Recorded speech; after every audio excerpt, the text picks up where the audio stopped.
Bonjour tout le monde, on est mercredi matin. Voilà, je vais parler de plusieurs sujets, ils ont tous un rapport les uns les autres. Alors extérieurement, ils n'ont pas de rapport, mais vous verrez que tout a un rapport, tout est précis, et que ce monde-là fonctionne suivant, on va dire, un système qui n'est pas toujours compréhensible à notre niveau. Et vous allez voir que dans la Torah, on peut le retrouver plusieurs fois, et vous allez voir, c'est très très intéressant. Je demande juste, ce cours-là, c'est un cours très très fort. Avec un concentré de Torah Takabala, de Chassidut, énormément de données très profondes, donc vous pouvez le voir plusieurs fois. Partagez-le un maximum. D'abord, premier point, à propos de ce qui se passe avec l'Ukraine et les Russes, etc. Ils font trois pas en avant, deux pas en arrière. Il y a une information qui dit une chose, une autre information qui dit autre chose. Il faut comprendre une chose. Nous sommes vraiment, apparemment, vraiment dans les derniers instants avant la Géoula Hashlema. Il y a une très très grande confusion à tout niveau, aussi bien au niveau de ce qu'il faut faire avec la situation, on va dire, médicale, en parlant du virus. Il faut une chose, leur contraire, bon, il y a aussi beaucoup de choses qui sont voulues, on se moque de nous, pas mal, mais pas que, ils sont aussi eux-mêmes perturbés. La guerre en Ukraine, personne ne veut la faire, ni les Russes, ni les Occidentaux. Mais il est marqué qu'à la fin des temps, Hachem les tirera, c'est une expression évidemment, par les cheveux et provoquera cette guerre-là. Pourquoi? Il est marqué que dans le Zohar, il me semble, moi je l'ai vu ailleurs, mais je crois que la source c'est le Zohar, que les forces du mal, à savoir le Samer même, celui qu'on appelle le Satan, euh, à la fin des temps aura, le Satan lui-même étant une création, étant un ange, étant une création lui-même, il n'a pas d'autonomie par lui-même, il n'existe que parce que Dieu lui donne de la vitalité, aura beaucoup d'ego, si on peut dire comme ça, et il croit qu'il est autonome. À savoir que finalement, euh, il gère lui-même le monde d'en bas. Il faut savoir que, à part Hachem, tout le reste, ce ne sont que des créatures et des créations. Donc évidemment, c'est comme les hommes d'ailleurs, les hommes eux-mêmes ont une espèce, on va dire, de fausse autonomie. Les gens croient qu'ils peuvent faire ce qu'ils veulent, que rien ne se paye, que Dieu ne voit pas, Dieu n'entend pas. Euh, et l'ego l'emporte très souvent, et on fait des erreurs. Le Samer même, c'est pareil. À savoir qu'à la fin des temps, il va se croire autonome, qu'il va pouvoir faire ce qu'il veut et amener le monde là où lui il veut. Or, c'est faux. C'est son propre ego, si on peut dire comme ça, qui va le faire tomber. À savoir, l'Occident, par son propre ego, va mener à sa propre perte. On ne sait pas s'il va y avoir encore le conflit ou pas, apparemment oui. Et apparemment, même s'il y a marqué que ça va être un conflit que régional, ça peut très bien dégénérer en un conflit mondial.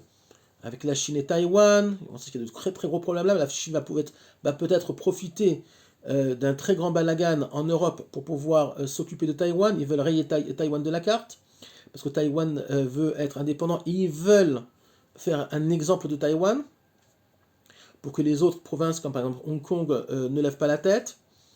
Euh, il y a beaucoup aussi de tensions dans la péninsule arabique, avec les Émirats arabes unis, avec Dubaï. Ils ont pris des missiles ces derniers jours, je ne sais pas si vous êtes au courant, on n'en parle pas beaucoup. Les Houthis, qui sont des, des Houthis, qui sont une phalange qui travaille pour l'Iran, au Yémen, leur a tiré déjà des missiles. Bref, il y a de la tension partout. Et c'est marqué, dans le Likud Shemoni, il y a marqué qu'à la fin des temps, avant que le Mashiach se dévoile, il va y avoir des tensions partout. Il n'y aura pas où aller, il n'y aura pas où fuir, aucun endroit. Donc, tout ce qui va se passer, c'est Hachem qui le fait. même si les hommes croient que, même si la guerre se déclare, c'est Hachem qui va faire cette guerre-là. Il va tout simplement utiliser, si on peut dire comme ça, leur ego pour les détruire eux-mêmes. C'est-à-dire que c'est eux-mêmes qui vont d'un côté, Hachem va provoquer la guerre, mais cette guerre-là n'est possible que parce que ces mêmes clans, les Russes, l'OTAN, les Américains, les Ukrainiens, eux-mêmes ont beaucoup d'ego. Donc, si vous voulez, ils vont tomber dans leur propre piège. Ils vont tomber dans leur propre dynamique de c'est à moi, c'est à toi, c'est mon territoire, c'est pas le tien, etc. Voilà, comme malheureusement dans l'histoire des hommes. On croit que c'est une histoire d'hommes, mais en fait toute l'histoire de l'humanité c'est une histoire d'hommes et surtout du divin. C'est Dieu qui dirige le monde, il ne faut jamais l'oublier. D'ailleurs, le plus grand des Avodah Zarah qui existe, c'est quoi? C'est pas se prosterner devant des statues, c'est nous-mêmes. Nous sommes tous encore, partiellement, même les gens qui sont dans la Torah, après chacun à son niveau évidemment, nous sommes tous des Ovdei Avodah Zarah, nous sommes tous des paganistes. Pourquoi? Parce que sinon on serait tous des tzadikim. C'est quoi un paganiste? C'est quoi un Oved Avodah Zarah? C'est quelqu'un qui, chacun à son niveau, il y a chez qui c'est beaucoup, et là chez qui c'est beaucoup moins, chacun c'est un peu des pourcentages comme ça, croit que ce monde-là est dans ses mains. Kochivot Semiadi, j'en ai parlé 1000 fois, à savoir, c'est moi qui dirige ma vie. Si les choses se font, c'est parce que je le veux. Alors, oui, il y a ce qu'on appelle Ishtadlut, oui, évidemment, il y a l'effort que chaque être humain doit faire, mais vous voyez très bien que vous pouvez aller à un mariage, être tout beau, aller en voiture, et votre pneu crève, et finalement, vous n'arriverez jamais au mariage, et ce n'est pas dépendant de vous. Donc, il y a beaucoup de choses qui ne sont pas dans nos mains. Dieu, dans le monde de la malchoute, à savoir le monde dans lequel nous on vit, le monde du concret, le monde du concret, c'est le moins concret de tous, mais qui a l'air concret à notre niveau, Dieu se cache. Il est obligé de se cacher parce qu'il ne peut pas apparaître de façon dévoilée. Donc on est au niveau du Shem à Elohim. Bereshit bara Elohim et Hashamaim ve'et haaretz. Donc Dieu déjà dans le premier verset de la Torah dit pas, on dit qui c'est qui crée le monde? Bereshit bara Elohim. C'est traduit au commencement, mais c'est pas au commencement. On va dire au commencement. Bereshit bara Elohim et Hashamaim. C'est Elohim qui va créer, si on peut dire, Shamaim va'aretz. Il faut comprendre une chose. D'abord, le Shem Elohim, j'ai déjà expliqué, c'est un des noms divins qui a 120 combinaisons par lui-même au niveau des lettres, qui est la Midat Hadin, à savoir, il représente le Tzimtzum, il représente la contraction du divin dans le monde. C'est pas le Shem Havaya, Yud Ke Vav Ke, qui est détaché du temps, de l'espace, etc. Le Shem Elohim, il est plus contracté, il est plus filtrant, si on peut dire comme ça. Mais en fait, c'est faux. Et vous allez voir, je vais vous montrer des choses incroyables, comme quoi tout est caché. Il faut chercher Dieu, et quand on cherche Dieu, on le trouve. Mais Dieu ne se dévoile pas de façon immédiate. Hachem aime qu'on aille le chercher. Hachem aime qu'on lui fasse faire tchouva. Ça veut dire quoi qu'on lui fasse faire tchouva? Il y a marqué comme ça qu'à la fin des temps, Hachem va faire tchouva. Quoi, Hachem, il a fait des bêtises et il va faire tchouva. Non, c'est pas ça que ça veut dire. Il faut comprendre le mot tchouva. Tchouva, ça veut dire il va revenir. Tout simplement, à partir du moment où on le cherche, à partir du moment où on prie, la tfila, à partir du moment où on fait Torah ou mitzvot, alors si on peut dire, on réveille Hachem et il fait tchouva, à savoir qu'il revient, parce que tchouva, ça veut dire revenir. Il revient vers les hommes, il revient vers le monde d'en bas. Même s'il est toujours présent, mais il va revenir de façon plus dévoilée. Avec l'apogée, avec le dévoilement du Melech HaMashiach, si Dieu veut, très très très très bientôt. Maintenant, je vais vous montrer quelque chose, un secret de Torah, mais fabuleux, fabuleux, fabuleux. Ce secret de Torah-là, il a été confirmé. Je ne peux pas vous donner la source. On ne m'a pas autorisé de donner la source. pour dévoiler qui a dévoilé ce secret de Torah-là. Mais c'est confirmé, faites-moi confiance. Et de toute façon, ça parle par lui-même. Il n'y a pas de... C'est pas une interprétation. C'est clair comme de l'eau de roche. Le premier Mahamar de la Torah, donc la première parole divine, okay, puisque le monde a été créé par 10 paroles, c'est Bereshit bara Elokim et Haaretz. Et le dernier mot, on va dire, pas le dernier mot, le dernier pasuk commence par Vaikra et le premier par Bereshit. Si on prend ce qu'on appelle les rachets Tevot, à savoir les premières lettres du premier Mamar, parce qu'il y a plusieurs pasuks, mais du premier Mamar, il y a 5 pasuks qui font le premier Mamar, qui font la première parole divine, regardez, de Bereshit. Le premier commence par Bereshit, donc la lettre bête, le deuxième par Vehaaretz, le deuxième par Vayomar, le quatrième par Vayira, et le cinquième, le premier par Bereshit, le deuxième par Vehaaretz, le troisième par Vayomer, le quatrième par Vayira, et le cinquième par Vaikra. 5 comme les 5 livres de la Torah, mais c'est pas ça le Sod, même si ça en est un aussi. Si vous prenez donc le Bet, le Vav de Vehaaretz, le Vav de Vayomar, le Vav de Vayira et le Vav de Vaikra, qu'est-ce qu'on obtient? En Gematria, incroyable, 26. 26, c'est le Shem Havaya. 26, c'est Yud Ke Vav Ke. Le Shem Havaya, le nom Yud, plus loin He, plus loin Vav, plus loin He, qui est le nom le plus élevé, qui est le nom qui correspond à la Midat Arachamim, à savoir à, on va dire, ça correspond au Chassadim, ça correspond à la bonté divine, si on peut dire comme ça. Or, tout le premier Mahamar de la Torah correspond à Elohim, puisqu'on parle de Elohim ouvertement. Le mot Yud-Ke Vav-Ke, le nom divin Yud-Ke Vav-Ke n'apparaît pas, on ne voit que le mot Elohim, qui est le monde de la contraction. Or, Yud-Ke Vav-Ke, c'est le nom de nos limites, c'est le monde de l'infini. Donc on voit bien déjà qu'Hachem, dans le premier Mahamar, dans la première parole divine, se cache, mais si on le cherche, on le trouve. Incroyable. Donc déjà, on voit que le monde lui-même n'est pas si tzimtzum que ça, que le monde lui-même, par cette preuve-là, n'est pas si contracté que ça. Il a l'air au niveau de l'extériorité, au niveau de Elohim, puisqu'on parle de Elohim, Bereshit bara Elohim et Hashamayim ve'et haaretz, mais plus profondément, on voit que derrière tout ça se cache aussi le Shem Havaya et Yud-Ke Vav-Ke. On n'a pas fini, vous allez voir, c'est hallucinant, hallucinant, hallucinant. Juste en passant, et c'est très très important, il faut comprendre que le premier Mahamar de la Torah, donc Bereshit, et la première parole divine, est considéré comme ce qu'on appelle une parashat stuma, c'est-à-dire une partie qui n'est pas dévoilée de la Torah. À savoir que il n'y a pas de logique dans cette partie de la Torah. Les 9 autres paroles divines, c'est plus clair, ok, mais Bereshit, c'est très, en fait, c'est très, Stuma, ça veut dire aussi très secret. Il faut savoir que dans la première parole divine, d'ailleurs, on ne dit pas Yom, on dit pas Yom Rishon, on dit Yom Echad. Pourquoi? À la fin, parce que à tous les autres, on dit Yom Sheni, Yom Shlishi, etc.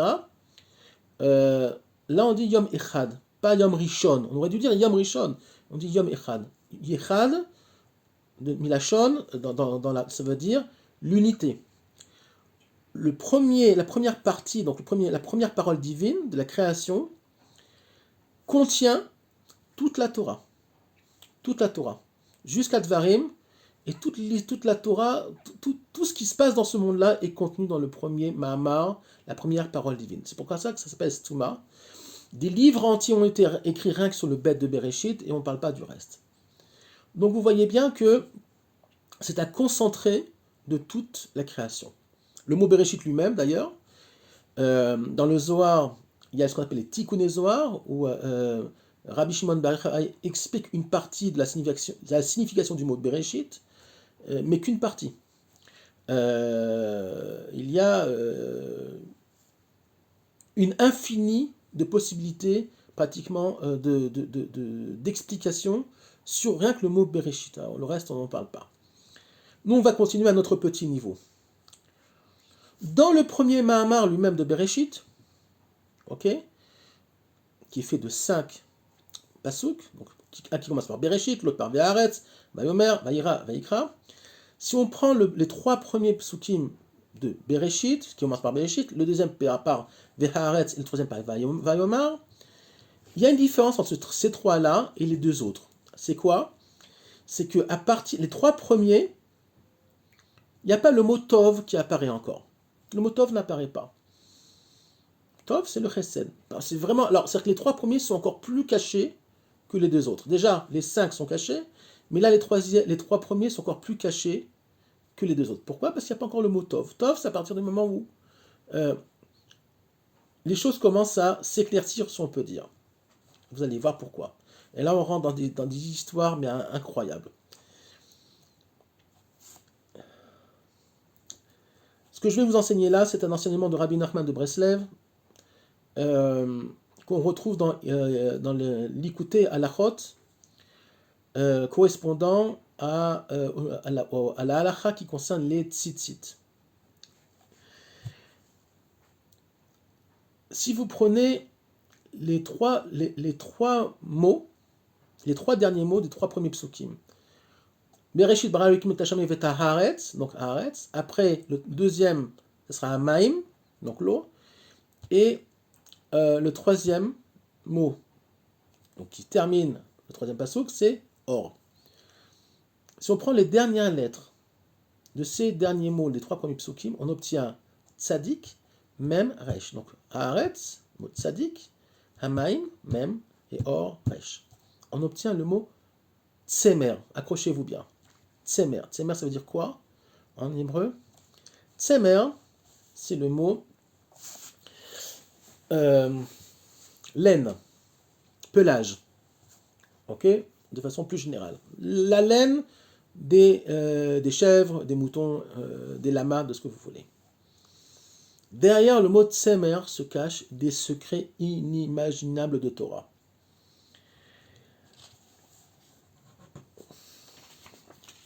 J'espère que vous avez bien dormi avant ce cours-là et que vous êtes en forme parce que c'est très très grand et très très fort.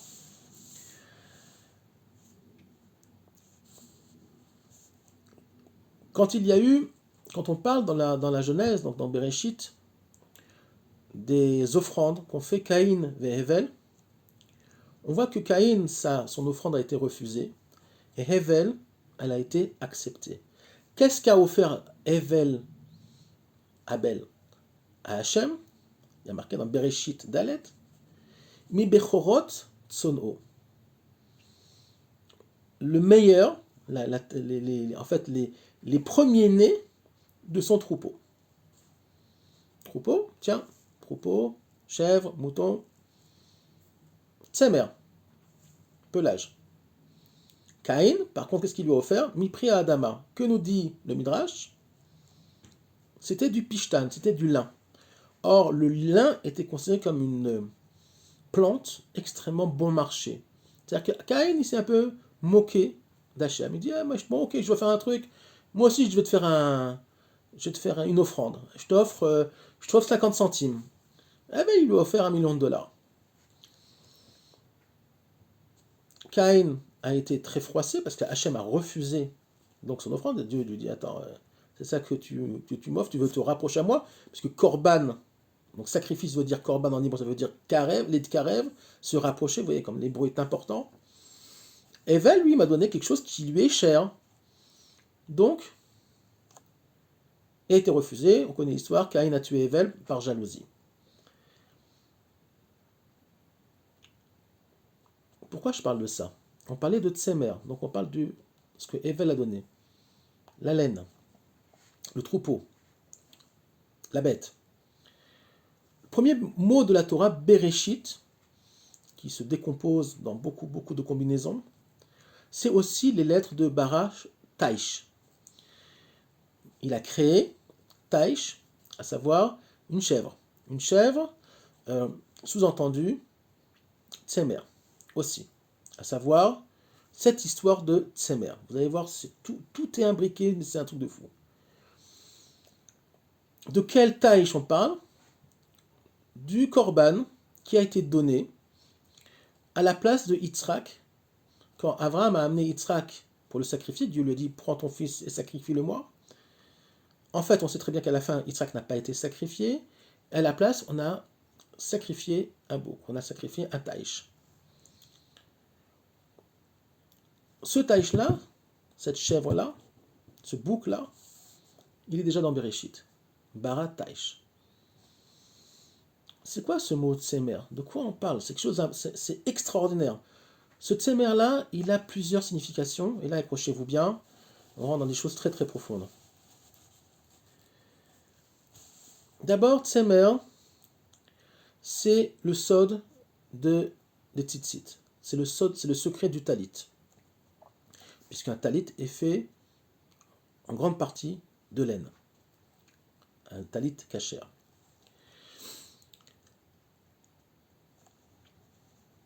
Tsemer, c'est aussi rachamim, à savoir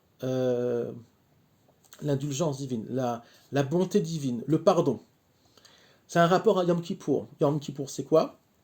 Yom Kippour, c'est le jour où toutes les fautes qu'on a fait par rapport à Dieu, pas par rapport aux hommes, mais par rapport à Dieu, sont pardonnées. Le talit est la seule chose de Gdusha qu'on peut rentrer dans, il y a marqué dans le Shulchan Aruch, Beit HaKisei, à savoir dans un endroit sale, spirituellement, à savoir des toilettes. On ne peut rien rentrer dans les toilettes, pas des téphilines, pas un sidour, pas un livre de prière, rien. Un talit, on peut rentrer. Pourquoi? Parce que le talit a cette force-là de pouvoir s'élever au-dessus même de la plus grande des toumas, de la plus grande des impuretés. C'est quoi le tsemer? Ce sont les lettres de Metzar. Metzar, c'est les choses qui sont étroites. Metzar, Mitzrayim. C'est quoi Mitzrayim? C'est Metzarim. Ce sont l'endroit étroit. C'est l'endroit où Dieu apparemment n'est pas. C'est l'endroit de Pharaon. Ani Yaoris, lui-même se prend pour Dieu. Dieu n'existe pas dans le monde de Pharaon. Il se prend lui-même pour Dieu. Donc Dieu n'existe pas. Ani Yaoris, je suis le Nil. Le Nil étant la source de vitalité du Nil, parce que c'est de l'eau. Sans le Nil, il n'y a pas d'Égypte, à tout niveau, au niveau économique, au niveau de la vie de façon générale. Donc il dit, je suis la source de vie. Okay? Donc c'est un endroit étroit, où le divin, c'est Pharaon, que Dieu préserve, et c'est l'endroit de l'ego. Donc c'est quoi Tsemer? C'est l'endroit qui a le pouvoir de nous faire sortir de cet endroit étroit. Tsemer, Metzar, l'étroitesse, Mitzrayim.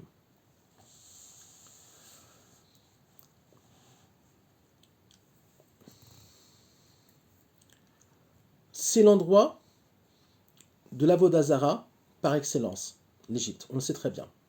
C'est quoi le talit? C'est quoi la mitzvah des tzitzit? C'est la mitzvah, quand un homme a des tzitzit sur lui, en principe, quand il voit ces tzitzit, c'est censé lui rappeler que c'est un homme de Torah, qu'il faut qu'il fasse attention à ses erreurs. Il y a 4 pans, donc il y a 4 tzitzit qui correspondent à la lettre Dalet. Dalet en hébreu c'est 4. À la lettre donc de David. David c'est quoi? C'est aussi 14 en Gematria, ok? Mais c'est aussi Daled, V Daled. En hébreu, David c'est Daled, V Daled. Un Dalet et un autre Dalet qui font 8. David est le 8e fils. Le 8 étant la lettre de l'infini. Donc c'est quoi le talit? C'est celui qui permet à l'homme d'avoir toujours sur lui un habit d'infini. À savoir un habit divin.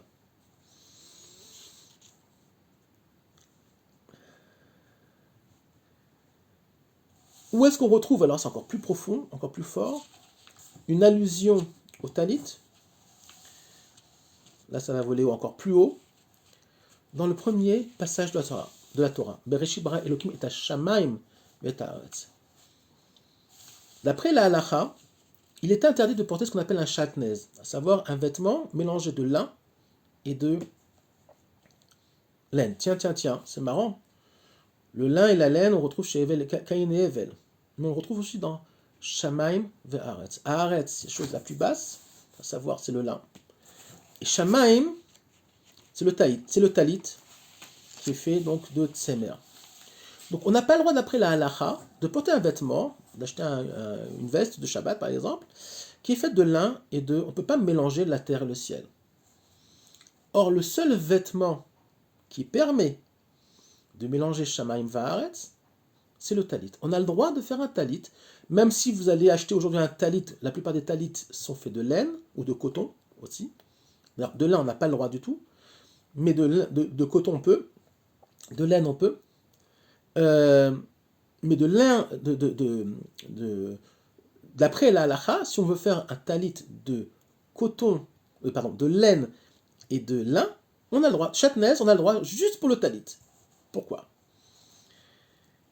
Qu'est-ce qui permet de mélanger deux choses qui sont impossibles?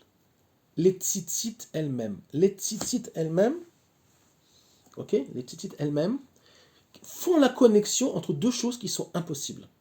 Shamaim va'aretz. Shamaim, la laine, haaretz, le lin. Les tzitzit sont faits, chaque tzitzit, pour ceux qui ne savent pas, sont faits de 8 fils, 2 x 4. Donc, 2 x 4, ça fait 8. On a combien de pans? 32. 32, ce sont les lettres de Lev, le cœur. Le cœur, c'est aussi la dernière lettre de la Torah, qui est Israël, donc le Lamed, et la première lettre de la Torah qui est Bereshit. Le nombre de tzitzit sur un talit, ou sur un talit katan, c'est le cœur même de la Torah. C'est-à-dire qu'on est au cœur du cœur, entre la dernière lettre de la Torah, du mot Israël, Lamed, et la première lettre de la Torah, Bereshit. Vous voyez comment ça va très très très loin. Donc un homme qui porte des tzitzit, non seulement est connecté au cœur même de la Torah, mais il est aussi connecté à la Merkava, à savoir qu'il est connecté aux porteurs du divin dans ce monde-là. Abraham, Yitzhak, Yaakov et David. Les 4 personnages principaux qui correspondent à la Merkava.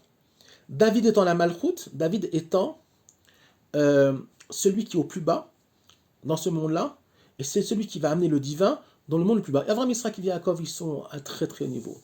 Ils sont au niveau de Chesed, Gvura, qui sont des sphirotes elles-mêmes.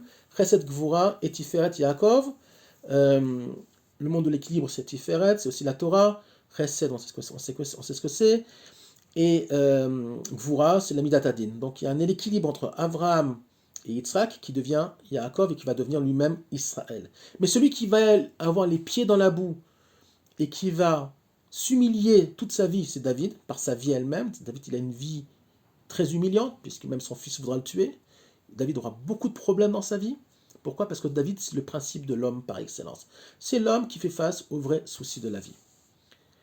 Quand on porte le talit, on se rappelle que nous sommes descendants d'Abraham, Yitzhak et Yaakov, et de David. Et nous sommes tous un petit peu de David. On est tous dans la vie réelle. On n'est pas au niveau d'Abraham, Yitzhak et Yaakov, mais on est au niveau de David. Dans le sens où David est celui qui sera aussi le Mashiach, qui va faire... Le Mashiach, c'est quelqu'un qui a une vie difficile. Avant qu'il se dévoile, il va avoir une vie difficile. Pourquoi? Parce que c'est une personne qui sera capable de gérer, par son expérience de vie, la rédemption du monde. Ça ne peut pas être quelqu'un qui a été dans une yeshiva toute sa vie. C'est pas possible. Pourquoi? Il a besoin d'expérience. Comme Moshe. Moshe, c'est le dernier. David et Moshe, c'est la même chose à la fin des temps. Puisque le Mashiach est composé de Nefesh de David, Roi Shel Yosef et Neshama Shel Moshe. Moshe et David, tous les deux, ont eu des vies très compliquées. Moshe Rabbeinu, il a été enlevé de ses parents, Il a grandi la famille de Pharaon, mais il a été allaité quand même par sa mère. Il est devenu roi d'Égypte, sous-roi d'Égypte, il a vécu, il était prince d'Égypte, après il est parti en Afrique, il est devenu roi d'une partie de l'Afrique, apparemment de l'Éthiopie, du Soudan d'aujourd'hui, après il a sorti le Ham Israël qui lui a cassé la tête pendant 40 ans dans le désert, et on a faim, et on a soif, et pourquoi ci, et pourquoi ça, et Korach, et les explorateurs. Moshe Rabbeinu, c'est pas simple, son histoire. Depuis qu'il est né jusqu'à sa mort, c'est une neshama spéciale. Il y en a beaucoup qui auraient dit, lâchez-moi, moi je m'en vais. Je prends ma femme et mes gosses et je me tire. Il faut être Moshe Rabbeinu pour pouvoir supporter le peuple juif. Et pour supporter tout ce qu'il y a eu dans le désert. Et même avant. Il a supporté, il était dans un trou. Quand il a été chez Yitro, au début, il l'a jeté dans un trou pendant 7 ans. Parce qu'il croyait que c'était un sale type. Bref, la vie de Moshe Rabbeinu est très compliquée. La vie de Yosef aussi est très compliquée. La vie de David aussi, tous ceux qui ont un rapport au Mashiach, David, Yosef et Moshe Rabbeinu, c'est des gens qui ont des vies ultra chaotiques. Ultra chaotiques, très très compliquées. Donc ce sont des très très grandes âmes qui sont capables, justement, qui sont des âmes qui sont capables de supporter ce chaos-là.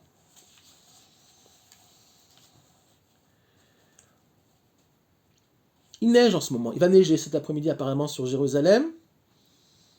Et vous me dites, mais qu'est-ce qu'il raconte celui-là? Il parle de neige, il parlait de choses extraordinaires, maintenant il va parler de neige. Ouais, vous allez voir.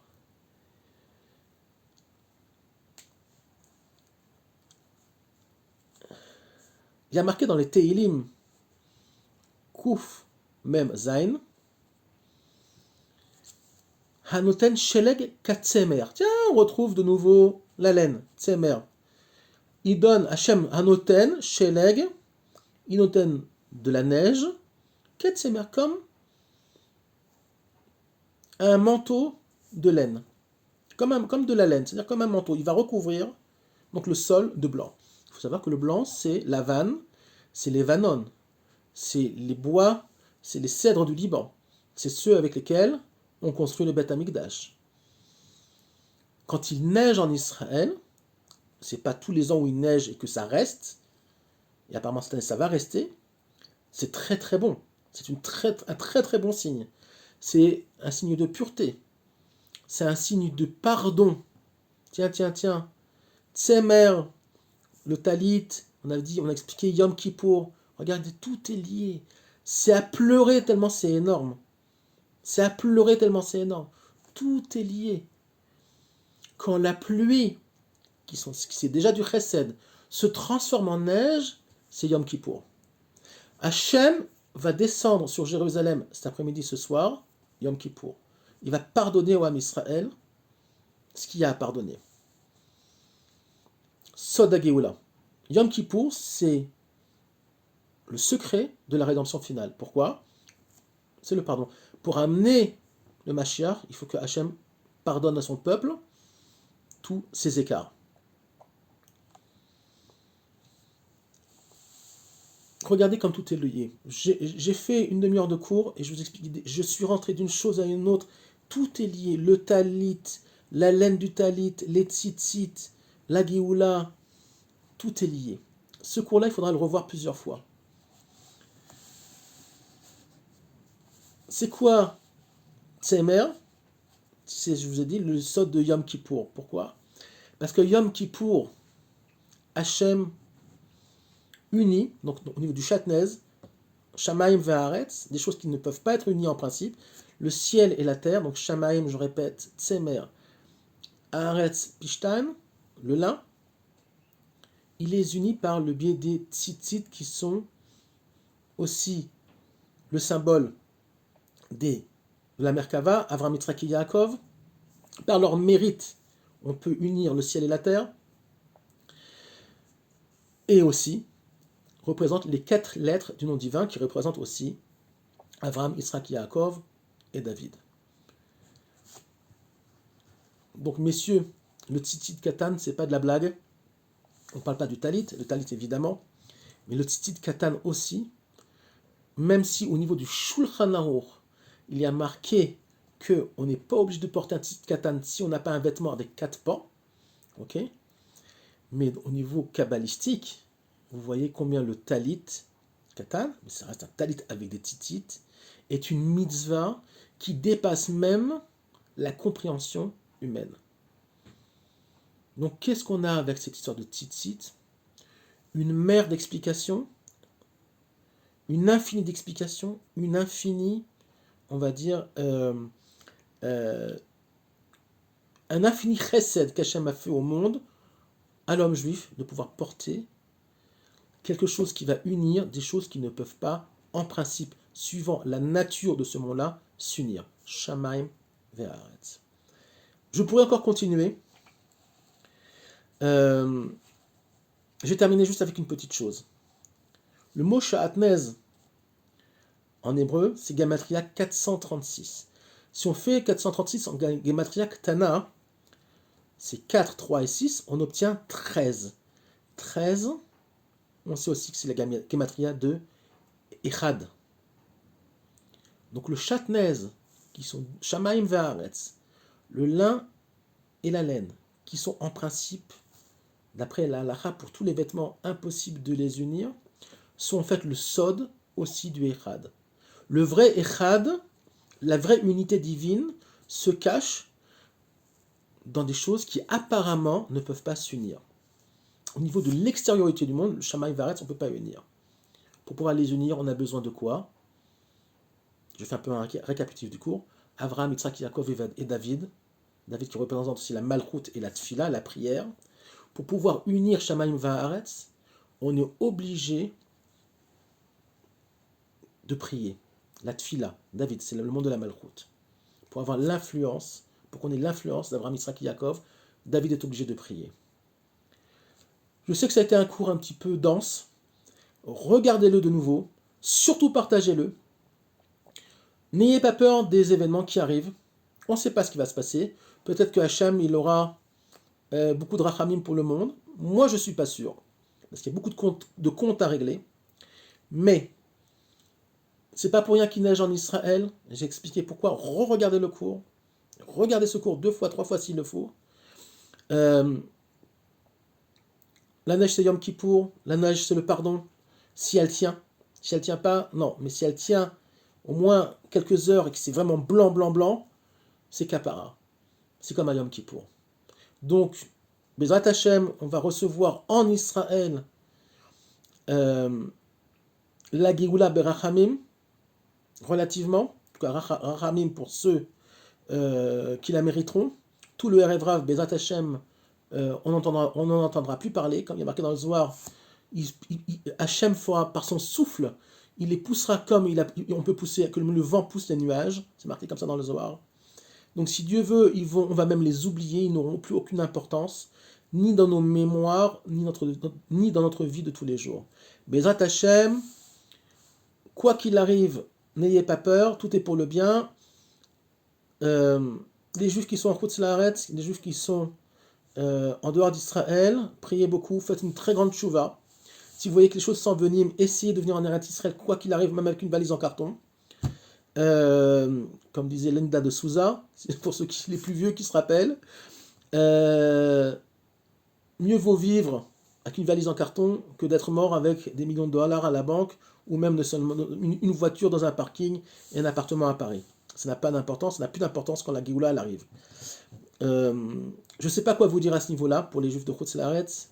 La seule chose que vous pouvez faire, protégez-vous. Si vous voyez que ça dégénère, on ne sait pas, peut-être que ça dégénérera pas, peut-être que tout ira très très bien, on ne sait pas. Peut-être qu'ils vont faire marche arrière et que finalement toute la Géoula va arriver par Rachamim, le Mashiach va se dévoiler avant même la guerre.